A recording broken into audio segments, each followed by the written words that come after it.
The jungle air clung heavy around the exhausted Japanese women as they were marched into the clearing, their feet swollen, their clothes in tatters, and their spirits crushed after months of starvation, disease, and beatings from their own military overseers who had abandoned them the moment surrender became inevitable.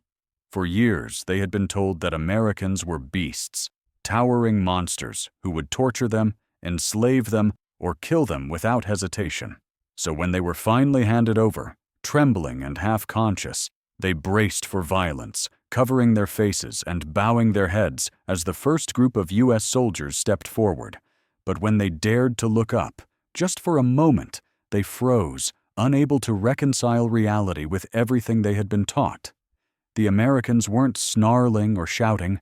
They stood quietly, helmets tucked under their arms, their expressions filled not with hatred, but with something the women had almost forgotten existed: concern.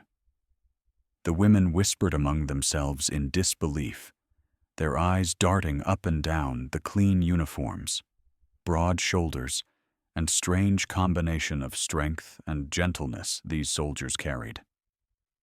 "We've never seen men like this," one murmured, her voice cracking, not out of admiration but pure confusion, as if the world she knew had suddenly flipped upside down.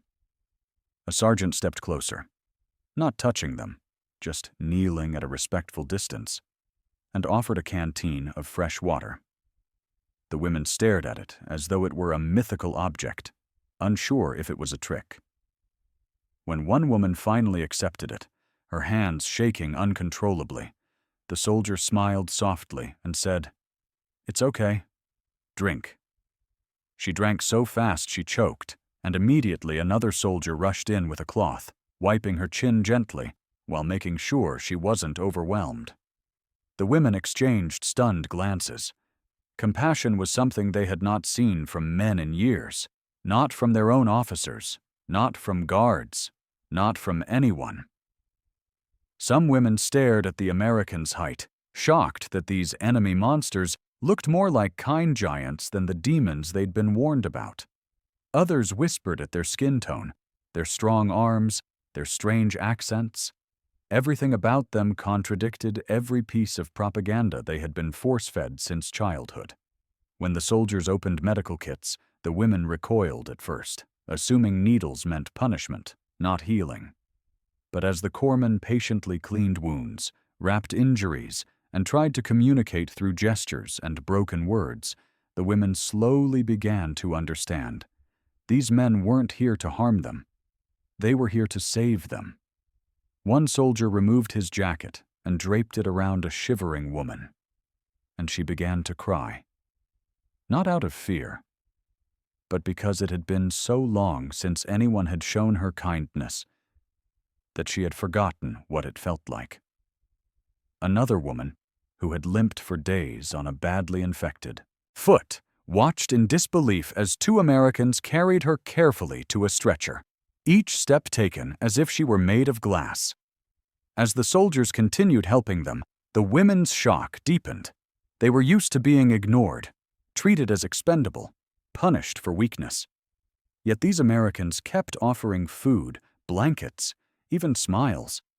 Some women couldn't stop staring at the way the soldiers worked together, joking gently among themselves while simultaneously showing unwavering respect toward the prisoners.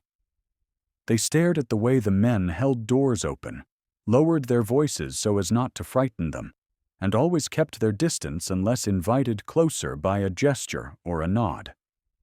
Little by little, the women realized something profound. These men, whom their nation had painted as savages, behaved with more humanity in one day than they had seen in years of war. As twilight settled and the prisoners were transported to a safe camp, the women whispered again, repeating the same stunned phrase, "We've never seen men like this." But this time, their words carried a tone of gratitude, wonder, and a fragile, dawning sense of safety. And for the first time since the war began, many of them felt a small but powerful flicker of hope. One carried not by propaganda or fear, but by the unexpected kindness of the very men they had been raised to hate.